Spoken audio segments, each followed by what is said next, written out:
तर या व्हिडिओमध्ये मी गेलो वारीमध्ये वारकऱ्यांना प्रश्न विचारायला। म्हणजे तुम्हाला घरी काम नाही म्हणून तुम्ही वारीला आलाय का? या व्हिडिओमध्ये वारकऱ्यांना आपण असे प्रश्न विचारणार आहे की ज्याची उत्तर त्यांना सांगू का नको सांगू असं झालं पाहिजे। हा व्हिडिओ मला 2 भागात बनवायचा होता आणि एकट्याला ते शक्य नव्हतं, त्यामुळे मी घेतली माझ्या मित्राची मदत आणि जे प्रश्न मी निवडले तेच मी माझ्या मित्राला पण दिले। आता मी ज्या लोकांना प्रश्न विचारणार आहे त्या लोकांजवळ उत्तर असेलच का नाही याची गॅरंटी नाही, पण आदित्य ज्या लोकांना प्रश्न विचारणार आहे त्यांच्याजवळ प्रोबॅबिलिटी उत्तर या प्रश्नांचे असू शकतात। आज आपल्यासोबत आपल्या दिंडीतले 20-22 लोक आहेत, माझे IAS अधिकारी आहेत, ऑफिस मधला स्टाफ आहे, वकील असं वाजवा की माऊली तुम्हाला एक गाणं माहित आहे का? हे काय आहे सांगा मला पहिल्यांदा। हे इना आहे महाराज, विना आहे का? इना हे पताका खांद्यावरला खांदा विना पताका घेतलेले वारकरी त्याला म्हणते ते खरे वारकरी, नाही तर काय? मी 25 वर्षापासून वारी करतो माऊली। काय बोलतो? 25 वर्षापासून माऊलींची वारी चालू आहे पूर्ण? 25 वर्षापासून वारी करतो। लॉकडाऊन मध्ये सुद्धा मी वारी पडू दिली नाही। लॉकडाऊन मध्ये वारी झाली का? हा मग लॉकडाऊन तुम्हाला मानलं बरं का मी? पोलिसनं बक्कळ आडिलं होतं साहेब लोकांनी, आडवा साहेब म्हणून सोडून जा म्हणले। आणि काय देवाच्या पुढे कोणाचा आडवायचा दम आहे? काय नाही जेवायला काय त्याला देवाच्या पुढे काय येतं? पण तुम्ही उडी मारून दाखवतो तुम्हाला आता इथं नर्मदे हार। मित्रांनो, सगळ्यात मोठा जोक तुम्हाला सांगू का आजचा? काय आजच्या दिवसाचा जोक आहे की मी आता सध्या फलटणच्या विमानतळावर उभा आहे। मित्रांनो, मजा करूया जराशी, मजा घेऊया लोकांची। मग आता तुमच्या सगळ्यांच्या गळ्यात माळ आहे। मग आता माझा काय विषय झाला माहितीये का? मी 4-5 मित्रांना म्हणलं की वारकरी म्हणजे वारकरी येणार आहे ते फलटण मध्ये दर्शन करायला चला, तर ते काय म्हणले माहितीये का? मला लय काम धाम आहे, मला आम्ही काय येत नाही, तुझा एकटा। मग मी एकटा चाललोय, 2-3 जण माझे मित्र आले, अजून 4 जण येणार होते। मग मला प्रश्न काय पडला माहितीये का? आता एवढी सगळी ही माणसं आहे ती लाखो, यांना काय काम धंदा नसेल का घरी? कामधंदा आहे ना, कामाचे काही लोक सोहळ्यासाठी आनंद येतात ना। अरे कामधंदा कसं आहे, हे आचार्यचं हे हॉटेल यांच्या घरी नाही राहू दे, हाय बसायला काय विषय नाही, विमानतळ चांगलं आहे। काय नाही राहू द्या, कशाला इथं राहतात तुमच्या? मी मगाच्यापासून शोधत होतो की मला कोण गावतंय का नाही, पण लय करामध्ये माऊली करामध्ये मला म्हणलं की या की इकडे मला प्रश्न विचारा काय। मग म्हणलं सांगा आता काय, कुठं आलाय, कसं आलाय? तुम्हाला राग येईल खरं, पण म्हणजे तुम्हाला घरी काम नाही म्हणून तुम्ही वारीला आलाय का? नाही तसं नाही ना, आमची देवावर भरोसा आहे आणि त्याच्यासाठी आम्ही जसा टाइम भेटन तसं देवासाठी येतो आम्ही। देवासाठी करते ते माणसं खरं। तुम्हाला सांगतो, माझा आजोबा पण आता वारीत येतात, आता ते कुठल्या दिंडी जायचं मला माहित नाही आणि एवढ्या गर्दीत कुठे भेट पण होणार नाही। पण विषय असा होता की तुमच्या गळ्यात माळ आहे? माळ नाही आमच्या गळ्यात, पण आमची इच्छा देवा बघितलं का तुम्ही? बघा फक्त बिना माळाचे पण माणसं आहे ती, नाही तर परत तुम्हाला वाटतं की सगळे ते मागाशी आम्ही एक ग्रुप होता ते आम्हाला काय म्हणली माहिती आहे का? म्हणली की आमच्या गळ्यात माळ आहे, आमच्या घरच्यांच्या गळ्यात माळ आहे, आमच्या नातवांच्या गळ्यात माळ आहे, सगळ्यांच्या गळ्यात माळ आहे। म्हणलं मग बिना माळाचे माणसं येते ते का नाही बघायचे? गाडीत बसून फिरताय का? एसटीने चालत आम्ही आता चालत वारी करताय का गाडीत? 2-3 दिवस चालायचं आम्हाला। चालायचंय का? की जे आता बारकी पोरं पण असतील की वारीत?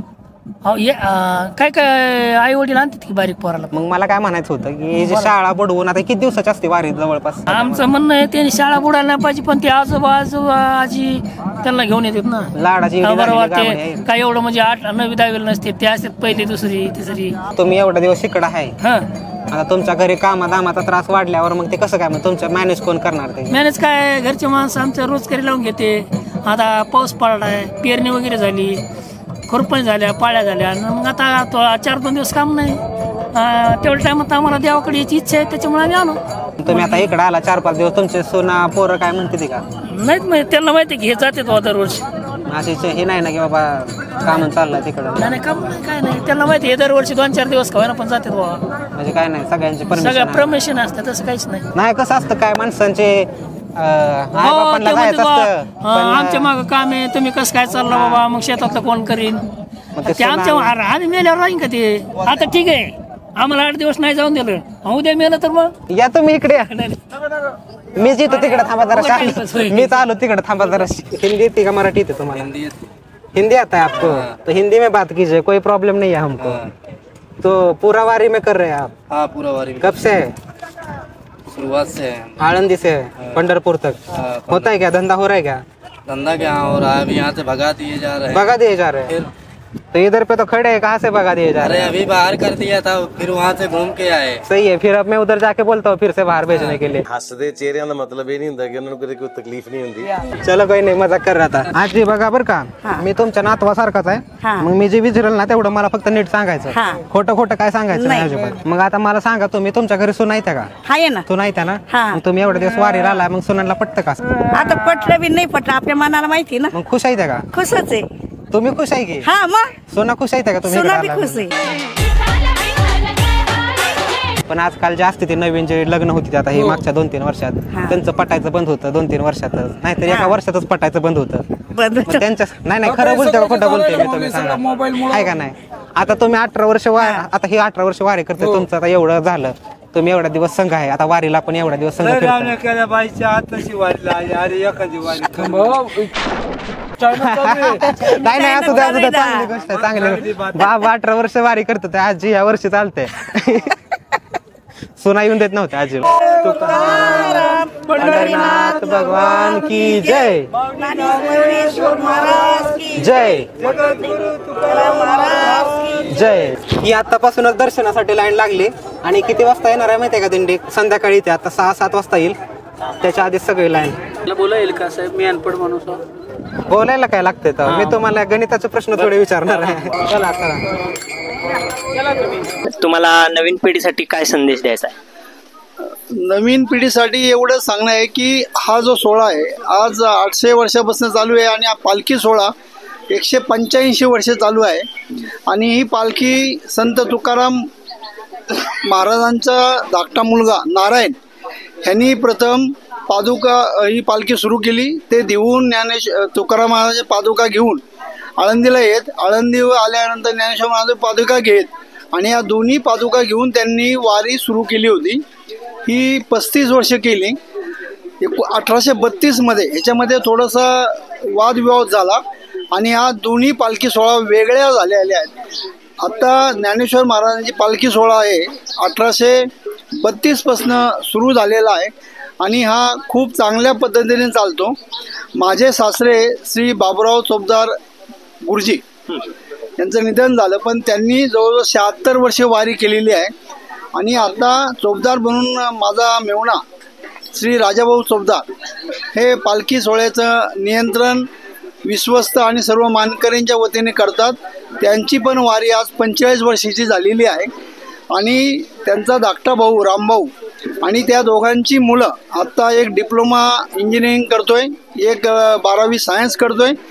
त्यांनी मागच्या वर्षी पूर्ण वेळ वारी केली होती आणि चोपदारकीचं जे नियंत्रण आहे, रूढी परंपरा संस्कृती हे समजून घेऊन लोकांना आमंत्रण देणं, आरोळी देणं, समाज आरती जी रात्री ज्यावेळेस पालखी विसावा घेते त्यावेळेस सगळे ह्याच्यामध्ये समाज आरती होती आणि ही समाज आरती ज्यावेळेस ते चोपवरती करतात तर पिन ड्रॉप सायलेन्स निर्माण होतो आणि ज्या दिंडीची तक्रार असते ती दिंडी फक्त टाळ वाजवत राहते आणि मग चोपदार त्यांच्यापर्यंत जातात, त्यांना विचारतात तुमची काय तक्रार आहे आणि मग त्यांना नंतर आरतीनंतर बोलवलं जातं आणि त्यांची तक्रार ही पूर्ण केली जाते आणि अशा पद्धतीने सोहळा चालतो। तसंच पूर्वी हा सोहळा चालत असताना आत्ताच्या ज्या सुविधा आहेत त्या सुविधा पूर्वी नव्हत्या। मग कुणी माणूस चुकायचा, कुठल्या वस्तू हरवायच्या तर ही आरती झाल्यानंतर चोपदार एक एक वस्तू विचारायची की हा मोबाईल कोणाचा आहे, त्यांनी खून पटवून घेऊन जा। अशा पद्धतीने जेवढ्या वस्तू आल्या तेवढ्या वस्तू त्या माणसांना दिल्या जातात। आत्ता फक्त कालचाच अनुभव आहे की मागच्या वारीला एका बीडच्या माणसाची जी सॅग आहे पिशवी ती एका टँकरला लावलेली होती, तो विसरून गेला होता, पण त्या टँकरनी चोपदारांकडे आणून दिली आणि वर्षांनी आल्यानंतर त्याला ती मिळाली। ती गाठ पण सोडलेली नव्हती, जशी आहे तशी। एवढा विश्वास चोपदारावर लोकांचा आहे आणि म्हणून ही पालखी सोहळा खूप चांगल्या पद्धतीने जाते। मला वाटतं माझे जे सासरे होते त्यांची 5वी 6वी पिढी होती, आता 7वी पिढी हे काम करते वंश परंपरेने आणि हा सोहळा त्यांच्या नेतृत्वाखाली खूप सुरेख पद्धतीने नियोजनाने चालतो। जय हरी जय रामकृष्ण हरी विठ्ठल विठ्ठल. बाबा एक म्हण आहे मराठीत माहिती आहे का तुम्हाला, वासरात लंगडी काय शाने. बरोबर. म्हणजे काय असतं वासरात लंगडी काय शाने म्हणजे वयस्कर जो आहे हा तो म्हणजे गाय होती म्हणजे आणि वयस्कर, हा. तरुण आहे ती वासर. ती वासर. पुढची पिढी हा वारसा चालू ठेवेल काय आपला? नक्कीच मला त्याच्याबद्दल अगदी ठाम विश्वास आहे.